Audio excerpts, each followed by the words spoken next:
Capage TV. Capage TV.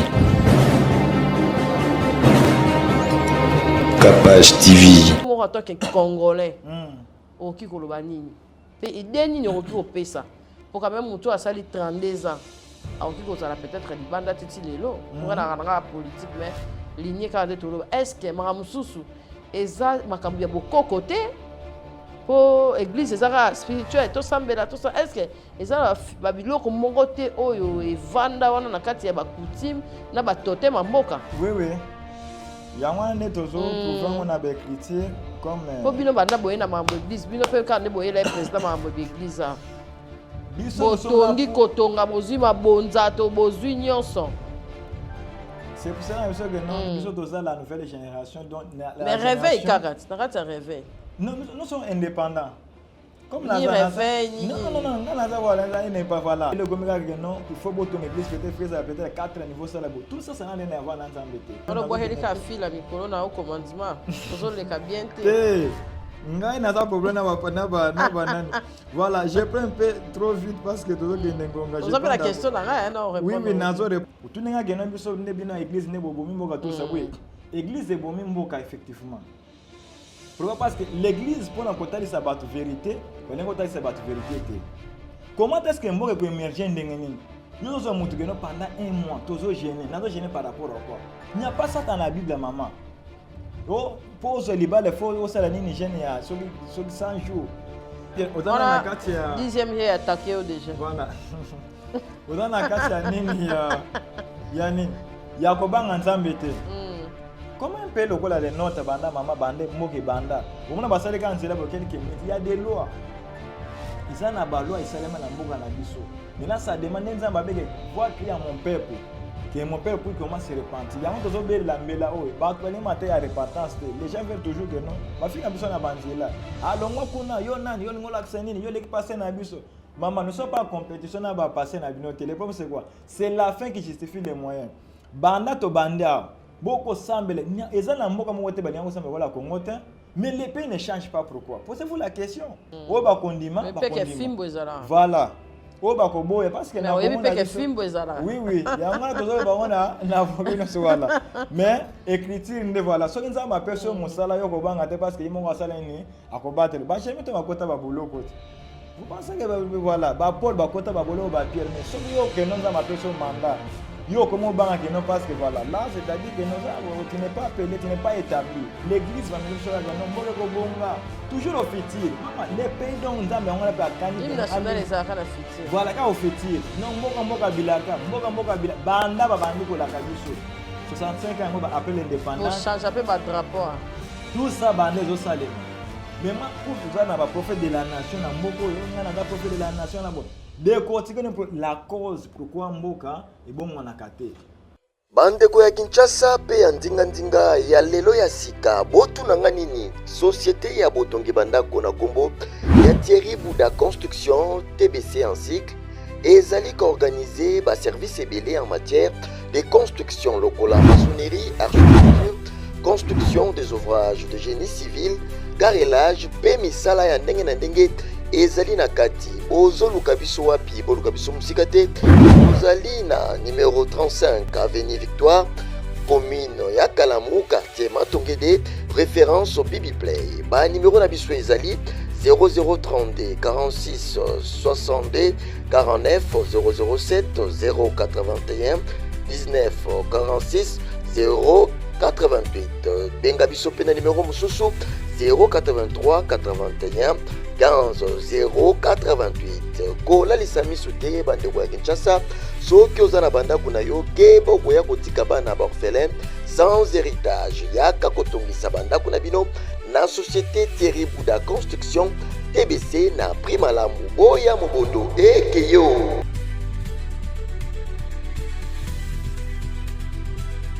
Mbote na bao nyonso ba Olanda biso le invité na biso to yambisika évangéliste Henri Kabongo. En tout cas merci pour na apesi biso confiance papa est au partagé par rapport à l'actualité. Dans retour na ye moi sujet eza moi ebelé aza déjà pembeni na ngai awa. Merci na ba abonné pe na ba nyonso ba pesa biso confiance, on va capable to pesa pena confiance. Nde papa tia landela na téléphone c'est que amoni pena ligne ya capable télévision eza malamu place oyo ndako bayambaka bapaya eza ndako ezalaka na bénédiction. Tozo continuer koyamba parce que tolobi du jour au jour nzambe soki alongoli bato misusu abakisaka pe lisusu na kati ya lingomba et puis na kati ya cercle akoyela o bato malamu. Merci na basali na nzambe nyonso o basoutenaka biso de près de loin lelo tosolo na invité na biso. Merci na ba partenaire nyonso ba sport ezoyana o ezokende en tout cas tozo ensemble nzambe opesa biso vraiment souffle de vie et puis azosala biso grâce. Bienvenue Papa Henri dans Capache Télévision. Bien, merci beaucoup Maman Capache. Nazane songo makasi bon. Na banda olo tapé na leka awa mais nzambe pe na mabongisana pe na beke les moments comment les moments venus que non faut na qu'on partager comment est-ce que les messages on nzamba tibiso na mettre pour na libota na nzambe que non concernant moka pe na vie sociale comment est-ce que to komita musa parce que nous sommes déjà na tango asuka. Peut-être que bazolota bazobate que nous sommes déjà vers les temps que non il faut que milengela. Merci beaucoup donc na sepele makasi kozala awa et pas Maman Capache le poto mais qu'un peu partager le banazambe ilongo bani nayo. Et puis na ba otala o lelo ebisi bango nini oza ressortissant ya église nini et puis na bolinga ba père spirituel azanani et puis toyeba. Voilà, merci beaucoup biso toza indépendant. Nous sommes la nouvelle génération bien que notre génération d'ennemis. Donc hier musala nezani Soku botang na Néhémie chapitre 2, les versets 12, aussi sur les versets 13, je vais paragrapher parce que Moga Nabiso Isaiah Kokufa. Bogota pour le bilan de la RDC, donc avant l'indépendance, après l'indépendance. Nous allons poser les fondements pour prouver Namutu pe bisikatu azali ozo sambela mingi. Musu muna banda banda sambela ça fait 40 misu bada peut-être na 80 jours ya jeune prière voilà. Sala bila malade ezotika yote bobola n'en parlons pas magambo tout ça donc nous allons décortiquer donc nous touchons la vie sociale, vie politique donc voilà, les bilans de la RDC donc avant l'indépendance, après l'indépendance. Donc voilà, biso toza la nouvelle génération d'ennemis. Donc biso on m'appelle spirituel des alagaté. Un peu spirituel n'existe pas dans la Bible. Baka pété Roger Bakasé à l'obéla yango. Moi aussi je vais encore l'éprouver encore comment l'ajouter parce que l'esprit n'a ni chair ni os.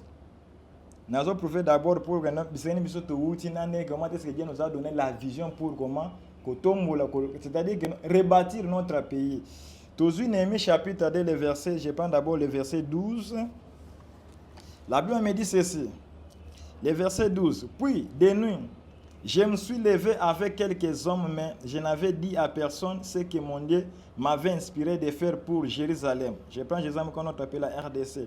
Et je n'avais avec moi aucune autre bête que celle sur laquelle j'étais monté. Je prends maintenant le verset 16 pour un peu ngonga. Les conseillers ne savaient pas où j'étais allé ni ce que j'avais fait. En effet, jusque-là, je n'avais rien dit ni aux Juifs, ni aux prêtres, ni aux responsables, ni aux conseillers, ni à aucun autre fonctionnaire. Mais alors je leur dis, regardez la misère où nous sommes. Jérusalem est en ruine et ses portes sont brûlées. Allons, il nous faut reconstruire les remparts de Jérusalem pour qu'on cesse de se moquer de nous. Je leur dis encore comment la main de mon Dieu, sa main pleine de bonté avait été avec moi. Et je leur ai rapporté les paroles au roi, debout secret, voilà, construisons comment notre pays, voilà. Bon, la vision nous a été donnée, voilà. Moi, nous avons un groupe de prière. Nous sommes la nouvelle génération, voilà. C'est moi qui est comme le visionnaire, voilà. Comment Dieu m'avait apparemment parlé, comment est-ce que non, le pays est par terre. Banda to bandi namboko Maman Capache. Botami awa tozokola awa. Uzokuta ke mutu botami namboka na biso. Donc, avant l'indépendance, nous sommes déjà comme 65e année depuis que nous fêtons 14 ans.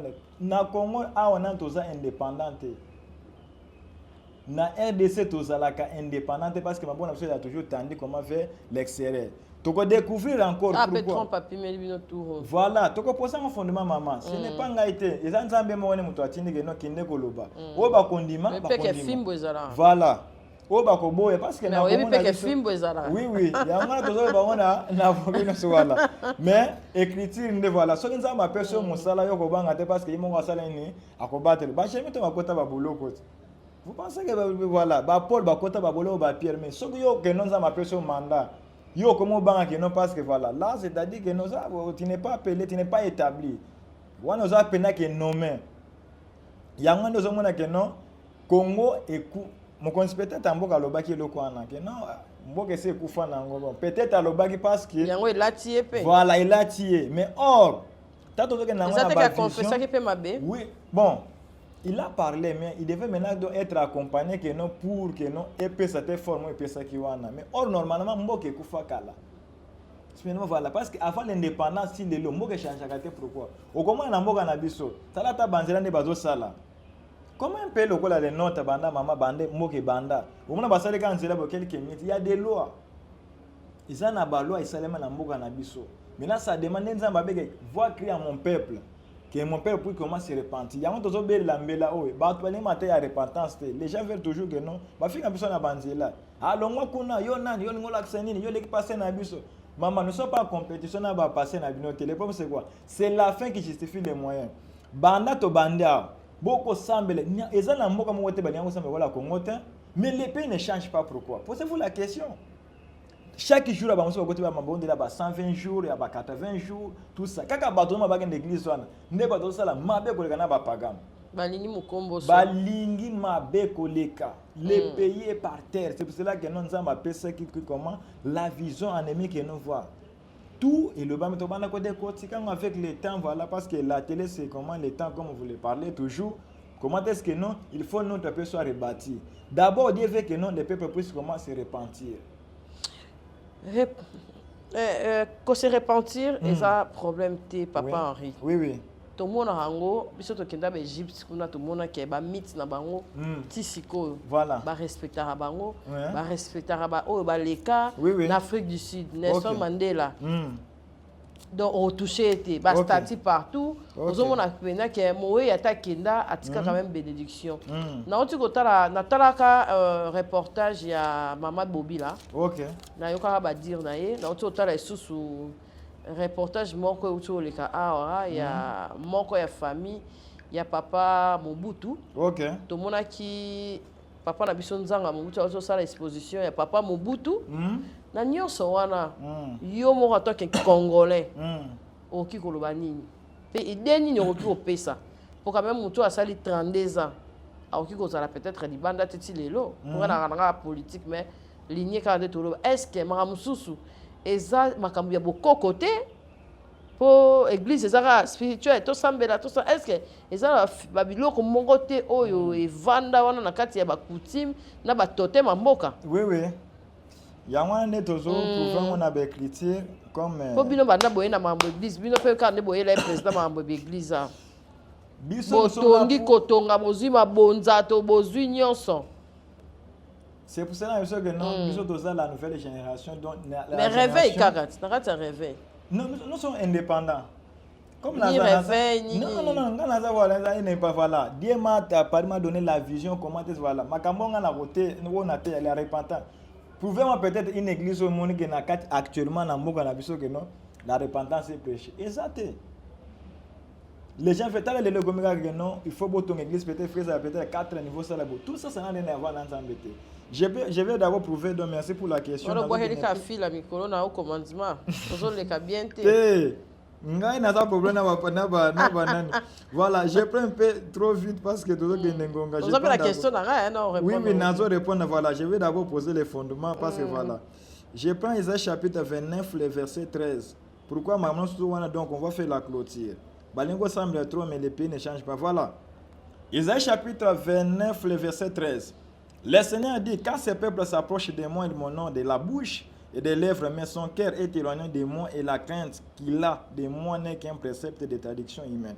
C'est pourquoi je frapperai encore ce peuple par des prodiges et des miracles, et la sagesse de ces sages périra, et l'intelligence de ces hommes intelligent disparaîtra. Malheur à ceux qui cachent leur dessein pour les dérober à l'Éternel, qui font les œuvres dans les ténèbres et qui disent qui nous voit et qui nous connaît.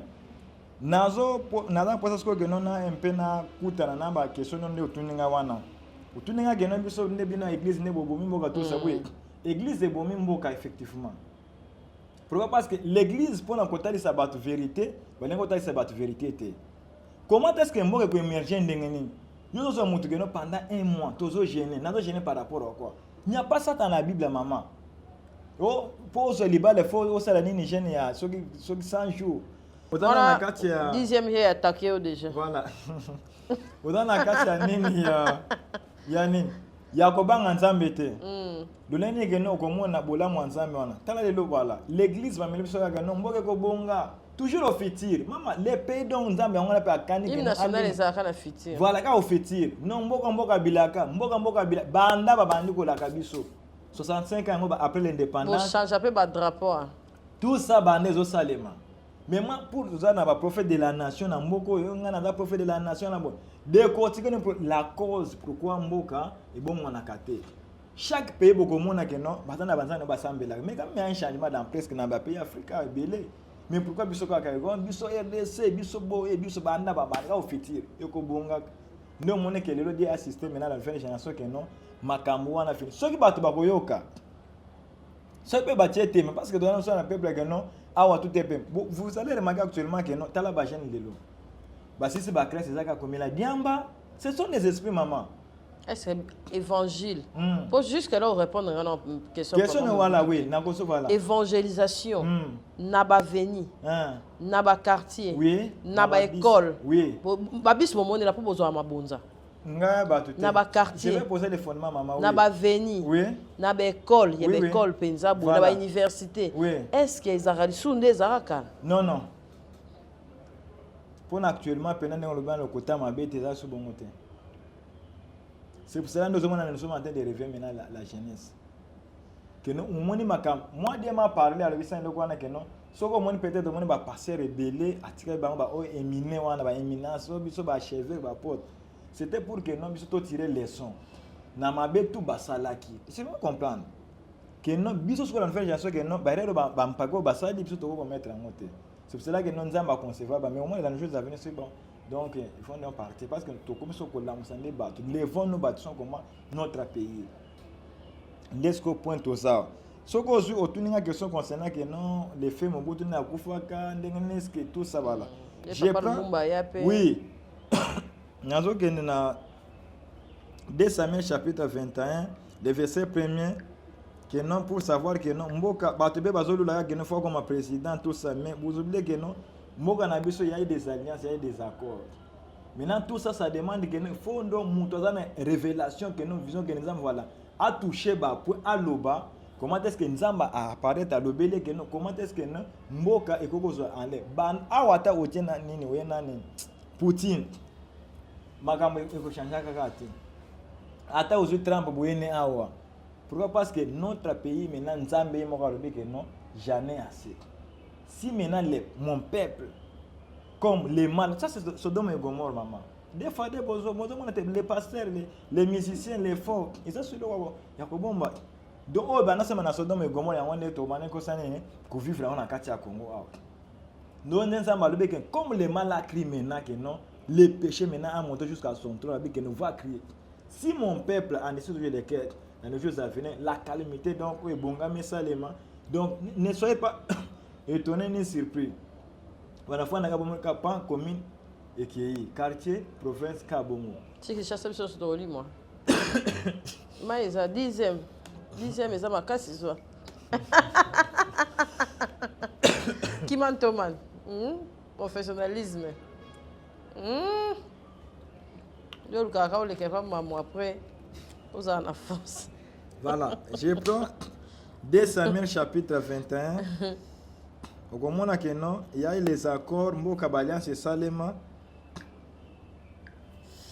2 Samuel chapitre 21 et verset, je commence d'abord le premier verset. Donc nous posons seulement les fondements donc avalons les rouleaux voilà. Toute écriture est éprouvée comme la Bible me dit dans sa parole voilà. Du temps de David, il y a une famine qui dura 3 ans. David chercha la face de l'Éternel et l'Éternel lui dit, c'est à cause de Saoul et de sa maison sanguinaire. C'est parce qu'il a fait périr les Gabonites. Les rois appela les Gabonites pour leur parler. Les Gabonites n'étaient point d'entre les enfants d'Israël, mais c'était un reste des Amoréens. Les enfants d'Israël s'étaient liés envers eux par un serment. Voilà tout ça. Maman, il y a des choses. Il faut oser établir vision. Pas seulement il n'y aura pas dans quatre églises au côté. Donc tout le temps, ma prophète de la nation, ma caméra, pour nous cause pourquoi les pays ils ont bloqué, pourquoi des années, les pays ne marchent pas. Il y a eu les accords, tout ça voilà. C'était envers eux par un serment. Néanmoins, Saoul avait voulu les frapper dans son zèle pour... Les enfants d'Israël s'étaient liés envers eux par un serment. Et néanmoins, Saoul avait voulu les frapper dans son zèle pour les enfants d'Israël et de Juda.